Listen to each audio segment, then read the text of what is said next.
Knocking on change. Winnebago County leaders restrict door-to-door solicitation with increasing complaints of harassment at the front door. County board members say they're ready to hold unreasonable door-to-door salespeople accountable. WIFR's Nathaniel Langley explains how the regulation could look in action. On some door knocking, I do not appreciate.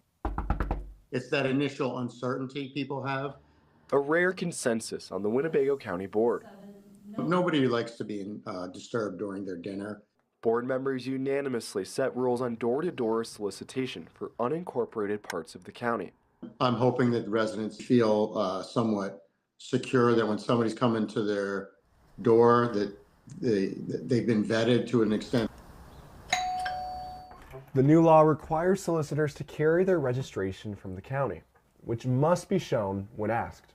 We need to do what the people want us to do. Board member Angie Gorel says the regulation passed Thursday night went through rewrites. If it wasn't written properly, even our politicians couldn't go out and door knock and say, this is who I am, I'd like to meet you. The approved ordinance also doesn't impact religious activities or nonprofits like Girl Scouts. That kind of solicitation I can handle. Anyone overstepping the ordinance could face fines of $100 per violation.